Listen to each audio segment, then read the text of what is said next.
எல்லாருக்கும் வணக்கம். இன்னைக்கு நம்ம கரண்ட் ஸ்டேட்டஸா ரொம்ப ரொம்ப அதிகமான கேசஸா இருக்கிற கன்ஜக்டிவைட்டிஸ், அதாவது மெட்ராஸ்ன்னு சொல்லுவோம் இல்லையா? அந்த பிங்க் ஐ அப்படின்ற விஷயத்தை பத்தி இன்னைக்கு நம்ம டீட்டெயிலா டிஸ்கஸ் பண்ணலாம். ஸோ இன்னைக்கு இது வந்து இந்த கன்ஜக்டிவைட்டிஸ் அப்படின்ற ஒரு டிசீஸ், அதாவது கண்ணில் வந்து ரொம்ப ரெட்னஸ் ஆயிடும், திடீர்னு டிஸ்சார்ஜஸ் இருக்கும், வலி இருக்கும், அதுல சில சிம்டம்ஸும் இருக்கும். ஃபர்ஸ்ட் சிம்டமா நம்ம ஐடென்டிஃபை பண்றது, கண்ணு வந்து திடீர்னு பயங்கர ரெட்னஸ் ஆயிடும், கண்ணுல இருந்து தண்ணி வடியும், ஒட்டிக்கும் கண்ணு, இந்த மாதிரி ஒரு விஷயம். ஸோ இது வந்து நம்ம யூஸ்வலா பாக்குற அந்த லைஃப் ஸ்டைல் டிசீஸ்ல இது வராது. இது வந்து ஒரு இன்ஃபெக்ஷனாலையும் இன்ஃபிளமேஷனாலையும் இந்த நோய் வர்றதுதான் இந்த கன்ஜக்டிவைட்டிஸ் அப்படின்னு. ஸோ இந்த கன்ஜக்டிவைட்டிஸ் அப்படின்றது நம்ம லைஃப் ஸ்டைல் டிசீஸோட வராது. இது வந்து இன்ஃபெக்ஷனால வர டிசீஸ் தான் இந்த கன்ஜக்டிவைட்டிஸ் அப்படின்றது. ஸோ இப்போ வாட் இஸ் கன்ஜக்டிவைட்டிஸ் அப்படின்னு பாத்துக்கலாம். கன்ஜக்டிவைட்டிஸ் ஆர் பிங்க் ஐ அப்படின்னு சொல்லுவோம். பிங்க் ஐ அப்படின்ற நேம் எதுக்காக வந்துச்சு அப்படின்னா, அந்த டிசீஸ் வந்ததுக்கு அப்புறம் பார்த்தோம் அப்படின்னா கண்ணு வந்து அப்படியே பயங்கர ரெட்டா, ஒரு ஸ்ட்ராபெரி பழம் எப்படி இருக்கும் அந்த மாதிரி கண்ணுல வந்து குங்குமத்தை தூவி விட்டா எப்படி இருக்கும் அந்த மாதிரி ரெட்டிஷா நல்ல டார்க் பிங்கிஷா இருக்கும். அதனாலதான் இந்த கன்ஜக்டிவைட்டிஸ்க்கு பிங்க் ஐ அப்படின்ற ஒரு நேம் வந்தது. அது இல்லாம இதுக்கு மெட்ராஸ் ஐ அப்படின்னு ரொம்ப நம்ம கலர்க்கெல்லாம் ரொம்ப ஈஸியா சொல்லுவோம் இல்லையா? இவங்களுக்கு வந்து மெட்ராஸ் ஐ வந்துருச்சா, அவங்க வீட்டுல எல்லாருக்கும் அது இருக்கா அப்படின்ற மாதிரி இந்த மெட்ராஸ் ஐ அப்படின்ற வேர்டு தான் வந்து நம்ம இந்த கன்ஜக்டிவைட்டிஸ்க்கு காமனா யூஸ் பண்ற ஒரு நேம். சோ அந்த மெட்ராஸ் ஐ அப்படின்ற வேர்டு ஏன் வந்துச்சு அப்படின்னா, 1918 பர்டிகுலரா ஒரு ஏரியால, அதாவது சென்னையில, அந்த டைம்ல வந்து சென்னைன்றது மெட்ராஸா இருந்துச்சு. சோ அந்த ஒரு பர்டிகுலர் அந்த ஒரு ஏரியால மட்டும் எங்க பார்த்தாலும் யாருக்கு எல்லாருக்கும் ரொம்ப காமனா இந்த ஐ இன்ஃபெக்ஷன் அப்படின்றது ரொம்ப அதிகமா இருந்துச்சு. பரவாயில்ல, ஒரே இடத்துல ரொம்ப அதிகமா இருந்ததுனால அப்பதான் அது பொதுவா நிறைய பேருக்கு தெரிய வரவும் ஆரம்பிச்சது. இந்த டிசீஸ் அந்த டைம்ல ஒரு இடத்துல ரொம்ப அதிகமா இருந்ததுனால அந்த நோய்க்கு அந்த பேரையே வச்சுட்டாங்க, மெட்ராஸ் ஐ அப்படின்னு. சோ அது வந்து இப்போ வரைக்கும் அந்த இது வந்து இன்னும் நம்ம ஃபாலோ பண்ணிட்டு இருக்கோம். இந்த மாதிரி கண்ணுல வந்து கன்ஜக்டிவைட்டிஸ் வந்துருச்சு அப்படின்னா மெட்ராஸ் ஐ அப்படின்ற மாதிரி. சோ இதுதான் அந்த பேருக்கு பின்னாடி இருக்கிற அந்த சின்ன ஒரு கதை. சோ இப்ப கன்ஜக்டிவைட்டிஸ்னா என்னன்னு பார்த்தோம். Inflammation of the conjunctiva. Conjunctiva conjunctivitis சொல்றோம், அதாவது கன்ஜக்டைவா இன்ஃபிளமேஷன் ஆகுது. ஐட்டிஸ்னா இன்ஃபிளமேஷன். கன்ஜக்டிவா என்னன்னா நம்ம கண்ணுல அந்த வெள்ளை கலர்ல அந்த லேயர் இருக்கு இல்லையா, அதுதான் கன்ஜக்டைவா அப்படின்னு சொல்றது. சோ இப்ப நீங்க அந்த மெட்ராஸை வந்த அந்த ஒரு ஒரு நோயாளிய பார்த்தா அப்படின்னா, அவங்களுக்கு பார்த்தா அந்த ஒயிட் வந்து கம்ப்ளீட்டா ரெட்டா பிங்கிஷா டார்க் பிங்கிஷா ஆயிடும். அதுதான் அந்த கன்ஜக்டிவைட்டிஸ் அப்படின்றது. அதாவது அந்த வெள்ளை கலர்ல இருக்கிற அந்த கன்ஜக்டைவா இன்ஃபிளமேஷன், அந்த இடத்துல வந்து ஒரு ரியாக்ஷன் நடந்தது, ஒரு இன்ஃபெக்ஷன் நடந்துருது. அதனால அது வந்து அப்படியே ஃபுல்லா ரெட்டிஷா பிங்கிஷா மாறிடுறதுதான் இந்த கன்ஜக்டிவைட்டிஸ் அப்படின்றது. இது வந்து ஒரு கண்ணுல ஏற்படுற ஒரு நோய். சோ இந்த இன்ஃபிளமேஷன் ஆஃப் கன்ஜக்டிவா, அதாவது இந்த தின் டிரான்ஸ்பரண்ட் லேயரா இருக்கு இல்லையா, கவரிங் கண்ணை சுத்தி இருக்கிற அந்த ஒயிட் பார்ட், அது வந்து இன்ஃபெக்ஷன் ஆகி இன்ஃபிளமேஷன் ஆயிடும். அதுதான் இது உள்ள நடக்கிற ஒரு பேத்தாலஜி. சோ இது மெயின் காமனான ஒரு 3 காஸ் சொல்றோம். அதுல வந்து முதல் முக்கியமான காஸ் என்னன்னா வைரல் கன்ஜக்டிவைட்டிஸ். இதுதான் வந்து ரொம்ப ரொம்ப காமன், ரொம்ப அதிகமா இருக்கும். இதுல வந்து பாத்தீங்கன்னா இந்த ஐ சிம்டம்ஸோட அவங்களுக்கு வந்து கோல்டு ஃபீவர் கூட இருக்கும். இதுதான் வந்து ரொம்ப ரொம்ப கண்டேஜியஸ். இது ஏன் வந்து ஒரு ஏரியா ஃபுல்லா ஒருத்தருக்கு ஒரு வீட்டுல வந்தா அந்த வீட்டுல இருக்கிற எல்லாருக்கும் பரவுது அப்படின்னு என்ன காரணம் அப்படின்னா, அது வந்து இப்ப நம்ம ஒரு மெட்ராஸ் இருக்கிறவங்களுக்கு நம்ம அவங்க அவங்க கண்ணை பார்த்துட்டா உடனே வந்துரும் அப்படின்றது வந்துதான் மித்து. அதாவது அதெல்லாம் வந்து சும்மா கட்டுக்குது. இது எப்படி ஆக்சுவலா பரவும் கன்ஜக்டிவைட்டிஸ் அந்த மெட்ராஸ் அப்படின்றதுன்னா, அவங்களுக்கு வந்து கண்ணு வந்து ரெட்டோ பிங்கோ ஆயிடுது. அவங்களுக்கு வந்து டிஸ்சார்ஜ் இருக்கும், வாட்டரி டிஸ்சார்ஜ் இருக்கும், இல்ல வந்து கம்மு மாதிரி பசை மாதிரி கண்ணுல இருந்து டிஸ்சார்ஜஸ் வரும். ஸோ அந்த மாதிரி இருக்கிறப்போ நம்ம வந்து கண்ணை அரிக்குது இல்ல வலி இருக்கு அப்படின்னு சொல்லிட்டு தெரியாம கண்ணுல கை வச்சு தொடச்சிடுறது. அந்த மாதிரி தொடச்சதுக்கு அப்புறம் நம்ம நம்ம ஒரு டவலோ கர்ச்சீஃபோ துடைக்கிறோம், இல்ல வந்து ஒரு கையிலேயே இப்படி கண்ணுல இப்படி வச்சிடுறோம். அந்த இடத்துல அந்த கண்டேஜியஸ் டிஸ்சார்ஜ் இருக்கு இல்லையா, அந்த ஒரு ஈரப்பதம், ஒரு ஒரு கம்மானவோ இல்ல வாட்டரியாவோ அந்த டிஸ்சார்ஜ் கையில வந்து ஒட்டி இருக்கும். நம்ம இத வந்து ஒரு டோர் ஹேண்டிலையோ, ஒரு டோரை திறக்கிறோம், இல்ல வந்து ஒரு டேப்ப பைப்பை திறக்கிறோம், இல்ல வந்து ஒரு டவல் போய் எடுக்கிறோம் அதே கையோட. சோ நம்ம வந்து அந்த இடத்த வந்து இன்ஃபெக்ஷஸ் ஆக்கியாச்சு. அதே இடத்த அதே டோர் ஹேண்ட்ல நம்ம வீட்டுல இருக்கிற இன்னொருத்தவங்க வந்து அந்த ஹேண்ட்ல பிடிச்சி ஓபன் பண்றாங்க. இன்னொருத்தவங்க அந்த டேப்பை திறக்குறாங்க, இன்னொருத்தவங்க அதே டவலை யூஸ் பண்றாங்க, எடுத்து அவங்க கண்ணில் வச்சுட்டாங்க அப்படின்னா இதுதான் இம்மீடியட் கான்டாக்ட். இதுதான் வந்து நம்ம ஹைலி கண்டேஜியஸ் அப்படின்னு சொல்றோம். இது வந்து நம்ம ஒருத்தர் பாக்குறதுனால அப்படி இங்க இருந்து அங்க வந்து பரவியோ இல்ல வந்து காத்துல போயோ அந்த மாதிரி பரவுற நோய் கிடையாது இந்த கன்ஜக்டிவைட்டிஸ் அப்படின்றது. சோ இது எப்படி பரவும்னா த்ரூ கான்டாக்ட், டச், தொடுதல் மூலியமா தான். இப்ப நம்ம அந்த கண்ணை தொட்டு ஒரு இடத்துல வச்சுட்டோம், ஒரு சேர்ல உட்காந்துட்டோம், அந்த இடத்துல ஹேண்டில் கை வச்சிருக்கோம் அப்படின்னா அதே இடத்துல வந்து உட்காந்து அவங்க வந்து அந்த கையில அந்த இன்ஃபெக்ஷன்ஸ் இது பட்டு அவங்க வந்து கண்ணுல வச்சுட்டா மட்டும்தான் இது வந்து அந்த டைரக்ட் கான்டாக்டா பரவுறது. அதனால இந்த பேஷண்ட் யூஸ் பண்ற டவல்ஸ், அவங்க யூஸ் பண்ற பில்லோ இதெல்லாம் வந்து ரொம்ப ஹைலி கண்டேஜியஸா இருக்கும், ஈஸியா பரவக்கூடிய ஒரு இது. ஏன்னா அதுல வந்து அந்த டிஸ்சார்ஜஸ், அந்த கண்ணுல இருந்து இருக்கிற திரவம் அதெல்லாம் வந்து அதுல இருக்கும், பட்டிருக்கும். அதனால இப்ப நம்ம வீட்டுல வந்து ஒருத்தர் பாதிக்கப்பட்டாங்க அப்படின்னா இம்மிடியட்டா நம்ம வந்து அவங்கள கொரோனா மாதிரியே ஐசோலேட் பண்ணணும். ஆனா இது கொரோனா மாதிரி காத்துல பரவுற ஒரு இது கிடையாது, தொடுதல் மூலியமா தான், த்ரூ கான்டாக்ட், டச் மூலியமா பரவுறது தான் இந்த கன்ஜக்டிவைட்டிஸ் அப்படின்றது. சோ இதுல வந்து ஃபர்ஸ்ட் வந்து வைரஸ்னால பரவும், அடினோ வைரஸ் அந்த மாதிரியான ரொம்ப காமனான வைரஸ் மூலியமா பரவும். இது இல்லாம பாக்டீரியல் கன்ஜக்டிவைட்டிஸ், பாக்டீரியா மூலியமா பரவும். ஸ்டெஃபலோகாக்கஸ் இந்த மாதிரியான காமனான பாக்டீரியல் மூலமாவும் இது வந்து பரவும்.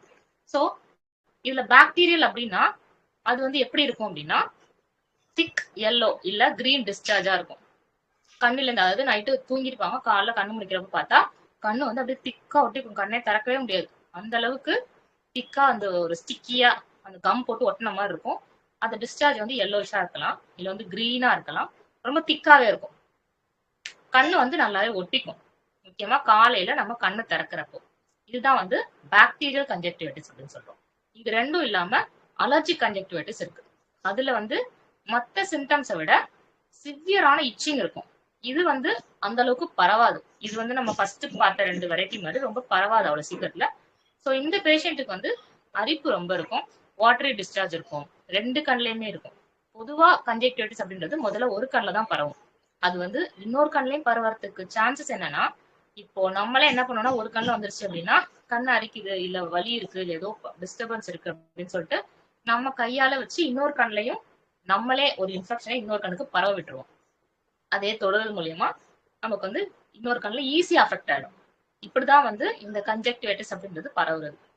ஸோ இந்த அலர்ஜிக் அப்படின்றது எனி டஸ்ட் மூலமாவும் இல்ல வந்து எனி போலன் அந்த மாதிரியான ஒரு அலர்ஜிக் ஐட்டம், ஒரு டஸ்ட்னால வர்றதுதான் இந்த 3வது வெரைட்டியான அலர்ஜிக் கன்ஜக்டிவைட்டிஸ் அப்படின்றது. ஸோ காமனா 3, ஃபர்ஸ்ட் வந்து வைரல், செகண்ட் பாக்டீரியா, தேர்ட் வந்து அலர்ஜி. அதுல ஃபர்ஸ்ட் வைரல் தான் வந்து ரொம்ப ரொம்ப காமனா இருக்கிற ஒரு விஷயம். இது இல்லாம இப்போ கன்ஜக்டிவைட்டிஸ் அப்படின்னா என்ன சிம்டம் இருக்கும்? ஃபர்ஸ்ட் பார்த்தோம் அப்படின்னா ரெட்னஸ், அதுதான் ஃபர்ஸ்ட் சிம்டம். எதர் ஃபர்ஸ்ட் ஒரு கண்ணுல இருக்கும், இல்லைன்னா 2 கண்ணுல. முதல்ல 1ல தான் ஆரம்பிக்கும் பெரும்பாலும், அதுக்கப்புறம் பார்த்தா பலருக்கு 2 கண்ணுல கூட வந்துடும். ஃபர்ஸ்ட் வந்து நல்ல ரெட்டா இருக்கும், நல்ல நாவல் பழம் கலருக்கு, நல்ல குங்குமத்தை தெரிச்ச மாதிரி அவ்வளவு செகப்பா டார்க் பிங்கா அந்த மாதிரி இருக்கும் கண். அதோட வாட்டரி டிஸ்சார்ஜ் இருக்கும், கண்ணுல இருந்து தண்ணி வடியும். அந்த தண்ணி வடிகிறது தான் வந்து ரொம்ப இன்ஃபெக்ஷியஸான ஒரு இது. அதுதான் வந்து நம்ம ரொம்ப கேர்ஃபுல்லா இருக்கணும்.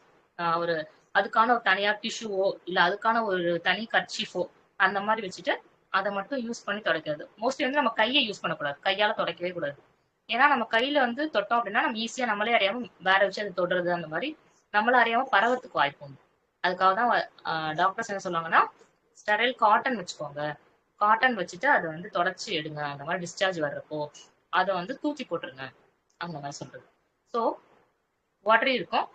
அது இல்லாம கண்ணில் வந்து சிவியரான இச்சிங்கோ இல்ல வந்து பர்னிங்கோ, அரிப்போ இல்ல வந்து ஒரு எரிச்சலோ ஒரு டிஸ்கம்ஃபர்ட்டோ இல்ல ஒரு மண்ணு மாதிரியான உறுத்தலோ, கண்ணுல ஏதோ தூசி விழுந்துச்சு அந்த மாதிரியான ஒரு உறுத்தலோ, கிரிட்டி சென்சேஷன் ஒரு மண்ணு பட்ட மாதிரியோ அந்த மாதிரியான ஒரு டிஸ்கம்ஃபர்ட் இருக்கும் கண்ணுல. இது இல்லாம வந்து ஸ்வெல்லிங், நம்மளோட ஐலிட் இருக்கு இல்லையா, அந்த இமை மூடுற இடம் இருக்கு இல்லையா, அது வந்து சிலருக்கு வீக்கமா கூட இருக்கும், ஸ்வெல்லிங் ஆஃப் ஐலிட்ஸ் கூட இருக்கும். ஸோ சென்சிட்டிவிட்டி டு லைட், இந்த மாதிரி நமக்கு ஐ இன்ஃபெக்ஷன் இருக்கிறப்போ நமக்கு வந்து அந்த போட்டோபோபியான்னு சொல்லுவோம் இல்லையா, நமக்கு வந்து ரொம்ப அதிகமான ஒரு வெளிச்சத்தை பார்க்க முடியாது, ஒரு சென்சிட்டிவிட்டி, கண்ணை கூசுறது, இந்த மாதிரியான விஷயங்கள் இருக்கும். இதுதான் இந்த கன்ஜக்டிவைட்டிஸோட சிம்டம்ஸ். ஸோ மெயினா வந்து ஒருத்தருக்கு வந்து ஒரு ரெட்னஸ் இருக்கு அப்படின்னா நம்ம வந்து அந்த ரெட்னஸ் வந்து வெறும் ஒரு சாதாரண ஒரு கண்ணு வலி அப்படின்னு கூட நம்ம சொல்லிட முடியாது. அதுக்கு வந்து இன்னும் பல காரணங்கள் இருக்கு. ஏதாவது இன்ஜூரியா இருக்கலாம், இல்ல வந்து ஏதாவது டஸ்ட் பட்டிருக்கலாம், உள்ள வந்து ஹெமரேஜ், உள்ள வந்து ரத்த கசிவு இருக்கலாம். என்ன காரணமா இருந்தாலும் கண்ணுல வந்து அந்த மாதிரி ரெட்னஸ் வரும். நம்ம ஃபர்ஸ்ட் இது வந்து மெட்ராஸ் ஐ தானா அப்படின்றத நம்ம கன்ஃபார்ம் பண்ணணும். இது இல்லாம வேற ஏதாவது அடிபட்டுச்சா, இல்ல வந்து ஏதாவது டஸ்ட் பட்டுதா, உள்ள வந்து ஏதாவது டிராவல் அந்த மாதிரி போறப்போ ஏதாச்சும் வந்து கண்ணுல பட்டு அந்த இடம் வந்து இது வந்து ரத்த கசிவு இருக்கா, இந்த மாதிரியான விஷயங்களை நம்ம கவனிக்கணும். ஸோ இதுதான் வந்து மெயினான சிம்டம்ஸ். இது வந்து ஜென்ரல் கேர். மெயினா இந்த மாதிரி வந்து இப்போ ஒரு வீட்லயே ஒரு நோயாளி இருக்காங்க, இல்ல வந்து இப்ப நமக்கே வந்துருச்சு அப்படின்னா நம்ம ஃபர்ஸ்ட் என்ன மாதிரியான விஷயங்கள் நம்ம பண்ணணும் பண்ணக்கூடாதுன்னு பார்க்கணும். ஃபர்ஸ்ட் என்னன்னா, வாஷ் ஹேண்ட்ஸ் ஃப்ரீக்வெண்ட்லி. கண்டிப்பா வந்து நம்ம அடிக்கடி கை கழுவணும். ஏன்னா இது வந்து ஒரு ஹைலி கண்டேஜியஸ், ஒருத்தர்ட்டேருந்து இன்னொருத்தருக்கு ஈஸியா பரவக்கூடிய ஒரு நோய் அப்படின்றப்போ நம்ம வந்து அடிக்கடி கை கழுவிட்டே தான் இருக்கணும். முடிஞ்ச முடிஞ்ச அளவுக்கு நம்ம வந்து சானிடைசர் யூஸ் பண்றது ரொம்ப ரொம்ப பெஸ்டான ஒரு விஷயம். சானிடைசர் யூஸ் பண்றது. So avoid touching or rubbing the eyes. இப்போ நம்ம டேரக்டா கையை வச்சு கண்ணை வந்து தேய்ச்சிட்டே இருக்கிறது, கண்ணை வந்து உறுத்திட்டே இருக்கிறது, கண்ணை தொட்டுக்கிட்டே இருக்கிறது, எப்படி இருக்கு அப்படின்னு சொல்லி நம்ம செக் பண்ண, அந்த மாதிரி நம்ம வெறும் கையோட அதை வந்து ஆக்சுவலா கண்ணில் கையை வைக்கவே கூடாது. இதுதான் ஃபர்ஸ்ட் திங் நம்ம வந்து இன்னொருத்தருக்கு பரவாம பாத்துக்கிறதுக்கு. அதோட use clean cloth R tissue to vibe discharge. ஏதாவது டிஸ்சார்ஜ் தண்ணியோ வடியுது அப்புறமா இருக்கிறப்ப நமக்கு டேரக்டா கையால துடைக்காம ஒரு டிஷ்யூவோ இல்ல வந்து ஒரு அதுக்குன்னு தனியா ஒரு கர்ச்சீஃபோ வச்சுட்டு யூஸ் பண்ணிட்டு அதையும் வந்து நம்ம தூக்கி போட்டுறது, அது வந்து டிஸ்போஸ் பண்ணிடுது. அதுதான் வந்து ஃபர்ஸ்ட் பெஸ்டான ஒரு ப்ரிவென்ஷன் ப்ரிகாஷன் அப்படின்னு சொல்லலாம். அந்த மாதிரி இப்போ வீட்டுல நமக்கு அந்த மாதிரி ஒரு பேஷண்ட் இருக்காங்க அப்படின்னா, don't share towels or pillows. இப்போ அவங்க படுத்து தூங்கி காலைல எழுந்து அந்த மாதிரி கண்ணில் அவங்க டிஸ்சார்ஜ் இருக்கு, கண் வலி இருக்கு அப்படின்ற மாதிரி இருக்கிறப்போ நம்ம வந்து அவங்க யூஸ் பண்ண அந்த ஒரு டவலோ இல்ல பில்லோவோ அதை வந்து நம்ம இமீடியட்டா வந்து வாஷ் பண்ணணும். அதை வந்து இன்னொருத்தர் வந்து ஷேர் பண்ணக்கூடாது. அதுதான் வந்து ஃபர்ஸ்ட் முக்கியமான விஷயம். Cold compress. அந்த இடத்துல உங்களுக்கு டிஸ்கம்ஃபர்ட் அந்த மாதிரிலாம் இருக்கு அப்படின்றப்போ நம்ம வந்து ஒரு கோல்டு கம்ப்ரஸ், ஒரு சின்ன ஒரு டவல்ல மைல்டான ஒரு வாட்டரை வச்சு ஒரு சின்ன ஒரு கம்ப்ரஸ் பண்ணி கொடுத்தோம் அப்படின்னா அவங்களுக்கு ஒரு ரிலீஃப் இருக்கும். Avoid contact lenses temporary. இந்த மாதிரி நமக்கு ஐ இன்ஃபெக்ஷன்லாம் இருக்கிறப்போ நம்ம லென்ஸ்லாம் வந்து கண்டிப்பா அவாய்ட் பண்ணணும். நமக்கு இன்னும் வந்து நிறைய பேர் என்ன பண்ணுவாங்கன்னா பிளாக் ஸ்பெக்ஸ்லாம் யூஸ் பண்ணுவாங்க முன்னாடிலாம். அது வந்து அப்படிலாம் யூஸ் பண்றதை பார்த்து நம்ம என்ன நினைச்சுப்போம்னா, ஓய் நம்ம வந்து கண்ணை பார்த்துட்டாலே நமக்கு வந்துடும், அந்த மாதிரிலாம் கூட நம்ம நினைச்சிட்டு இருந்தோம். ஆக்சுவலா அப்படி கிடையாது. அது வந்து ஒரு ஜஸ்ட் ஒரு ப்ரிவென்ஷனுக்காக, ஈஸியா வந்து கண்ணில் கை வச்சிடாம இருக்கிறதுக்கு. இன்னொன்று வந்து எனக்கு இருக்குன்னு தெரியக்கூடாது அப்படின்ற மாதிரி கூட இருந்திருக்கலாம் மேபி. ஸோ ஸ்பெக்ஸ் யூஸ் பண்றதை விட நம்ம வந்து கைகள் வந்து கண்ணில் வைக்காம இருக்கிறது தான் ஃபர்ஸ்ட் ப்ரிவென்ஷன். ஸோ இதுதான் வந்து ஜென்ரல் கேர் அப்படின்றது. இதுல வந்து கன்ஜக்டிவைட்டிஸ் அப்படின்றப்ப ஹோமியோபதியோட மெடிசின், ஹோமியோபதியோட ட்ரீட்மெண்ட் அப்படின்றது இங்க வந்து ரொம்ப ரிமார்க்கபிளான ஒரு விஷயமா இருக்கு. ஜென்ரலா நம்ம வந்து கண்ணு வலி அந்த மாதிரி கன்ஜக்டிவைட்டிஸ் அப்படின்னா நம்ம வந்து ஹோமியோபதி மெடிசன் இருக்கா அப்படின்னு ஷாக் நிறைய கேட்பாங்க. ஆக்சுவலா ஹோமியோபதியில கன்ஜக்டிவைட்டிஸ்க்கு ப்ரிவென்ஷனே இருக்கு. இப்போ வந்து வீட்டுல ஒருத்தருக்கு வந்து இந்த மாதிரி மெட்ராஸ் இருக்கு அப்படின்னா அவங்க வீட்டுல இருக்கிற மத்தவங்களுக்கு பரவாம தடுக்கிறதுக்கு, மத்தவங்களை வந்து காப்பாத்துறதுக்கும் இந்த ஹோமியோபதி மெடிசன் ஒண்டர்ஃபுல்லா யூஸ் ஆகும். இன்னைக்கு வந்து ஒரு ஒண்டர்ஃபுல்லான ஒரு டிப்பாவே அந்த மெடிசன் என்னன்றதை நான் லாஸ்ட் சொல்றேன். ஸோ ஃபர்ஸ்ட் ரொம்ப காமனா அந்த மாதிரி கன்ஜக்டிவைட்டிஸ் அப்படின்னு இருக்கிறப்போ என்ன மாதிரியான மருந்துகள் வந்து தேவைப்படும் அப்படின்னு பார்த்தா, யூஃப்ரேஷியா. இது வந்து அதிகமான கண்ணில் டிஸ்சார்ஜ் இருக்கிறவங்களுக்கு யூஸ் ஆகும். இது இல்லாம பல்சாட்டிலா. பல்சாட்டிலான்ற மெடிசன் வந்து இந்த மாதிரி நல்ல திக் எல்லோயிஷ் இந்த மாதிரி டிஸ்சார்ஜ் எல்லாம் இருக்கு அப்படின்றப்போ நம்ம பல்சாட்லா யூஸ் பண்ணலாம். அலியம் சிப்பா யூஸ் பண்ணலாம். தென் அர்ஜென்டம் நைட்ரேட்டும் யூஸ் பண்ணலாம். சல்ஃபர் யூஸ் பண்ணலாம். ஃபைசோஸ்டிக்மா யூஸ் ஆகும். ஸோ இந்த மாதிரி நிறைய மருந்துகள் இருக்கு ஹோமியோபதியில. ஸோ இதுதான் வந்து ரொம்ப முக்கியமான விஷயம். ஸோ இப்போ வந்து ஒரு கேஸே சொல்லலாம். எங்க வீட்டுல வந்து ஆக்சுவலா இதே மாதிரி இப்போ ரீசெண்டா 2 வீக்ஸ் முன்னாடி எங்க வீட்டுல ஒருத்தவங்களுக்கு வந்து சிவியரான வந்து நல்லா தூங்கி எழுந்தாங்க. காலைல பார்த்தா கண்ணு வந்து நல்ல ரெட்னஸ், பார்த்தாலே தெளிவா தெரியும் அது வந்து மெட்ராஸ் தான் கன்ஜக்டிவைட்டிஸ் அப்படின்னு சொல்லி. அந்த மாதிரி இருக்கிறப்போ அவங்களுக்கு வந்து மெடிசன் கொடுக்கறதோட நம்ம வந்து அன்னைக்கு அந்த டைம்ல வீட்டுல வெக்கேஷன்றதுனால வீட்டுல ஒரு 8-10 பேர் கிட்ட இருந்தாங்க. ஈவன் கிட்ஸ் எல்லாருமே இருந்தாங்க. ஸோ அவங்களுக்கு வந்துருச்சு, மற்றவங்க எல்லாருக்கும் வந்து இது ஸ்ப்ரெட் ஆகாம பாத்துக்கணும் அப்படின்றப்போ இம்மிடியட்டா I give homeopathy preventive medicine. எடுத்தது மற்ற எல்லாருக்கும் அந்த ப்ரிவென்டிவ் மெடிசன் கொடுத்தாச்சு. கொடுத்தது அது இல்லாம நெக்ஸ்ட் ஒரு 2-3 டேஸ்ல பேஷண்ட் வந்து நல்லா ரெக்கவர் ஆயிட்டாங்க, complete free from all the symptoms. அதோட மெயினா என்னன்னா வீட்டுல வேற யாருக்கும் வேற ஒருத்தருக்கும் வந்து அந்த இன்ஃபெக்ஷன் வந்து பரவவே இல்லை. இது வந்து ஆக்சுவலா 2 விஷயம் என்ன முக்கியமானதுன்னா, அவங்க வந்து தன்னை வந்து ஐசோலேட் பண்ணிக்கிட்டாங்க. இதோட இது எந்த அளவுக்கு ஹைலி கண்டியஜியஸ் அப்படின்னு தெரிஞ்சுக்கிட்டு அவங்க வந்து தன்னை ஐசோலேட் பண்ணிட்டு ப்ராப்பரா ஹேண்ட் வாஷிங், அந்த சானிடைசர் யூஸ் பண்றது, அவங்களோட திங்ஸை வந்து ஷேர் பண்ணாம இருந்தது. இது வந்து ஃபர்ஸ்ட் பேஷண்ட் பண்ண ஒரு முக்கியமான முதல் நல்ல விஷயம். 2வது என்னன்னா, நம்ம வந்து ப்ரிவென்டிவா கொடுத்த மெடிசன். ஹோமியோபதியில இங்க நான் கொடுத்த ப்ரிவென்டிவ் மெடிசன் என்ன அப்படின்னா belladonna. Belladonna 200 single dose each person அவங்களுக்கு கொடுத்ததுனால அந்த மெட்ராஸை அப்படின்ற ஒரு விஷயம் வந்து வீட்டுல வேற யாருக்கும் பரவவே இல்லை. இது வந்து ரொம்ப ரொம்ப ஹைலி கண்டேஜியஸ், ஈஸியா ஸ்ப்ரெட் ஆகும். வீட்டுல குழந்தைங்களாம் இருக்கிறப்ப நம்ம ஒரு லிமிட்டுக்கு மேல நம்மளால அவங்களை வந்து கண்ட்ரோல் பண்ண முடியாது அந்த மாதிரிலாம் இருக்கிறப்போ. ஸோ இந்த மாதிரியான டைம்ல நமக்கு ஹோமியோபதி மெடிசனோட வேல்யூ வந்து ரொம்ப ரொம்ப முக்கியமான ஒரு விஷயமா இருக்கு. ஸோ அதனால சூஸ் ஹோமியோபதி. இதுதான் முக்கியமா நான் சொல்ல நினைச்ச விஷயம். ஹோமியோபதியில வந்து பல வெரைட்டிஸ் ஆஃப் டிசீஸ்க்கு ஒண்டர்ஃபுல்லான மெடிசன்ஸ் இருக்கு. ஈவன் அந்த நோய்க்கு உண்டான மருந்தை விட அந்த நோய் வராம மற்றவங்களை வந்து ப்ரிவென்ட் பண்றதுக்கு, மற்றவங்களை காப்பாத்துறதுக்குமே வந்து நிறைய மருந்துகள் இருக்கு.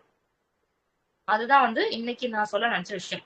பொதுவா கன்ஜெக்டிவைட்டிஸ், மெட்ராஸே அப்படின்னா நிறைய பேருக்கு வந்து ஹோமியோபதியில வேல்யூ இருக்கா, இந்த டிசீஸ்க்கு வந்து மெடிசன் இருக்கா அப்படின்னு நிறைய பேருக்கு தெரியல. அதுக்காக தான் இந்த விழிப்புணர்வு வந்து நம்ம ஏற்படுத்துறது. ஸோ இதுதான் வந்து இன்னைக்கு இந்த வீடியோல சொல்ல நினைச்ச விஷயம். So this is all about the video. Thank you.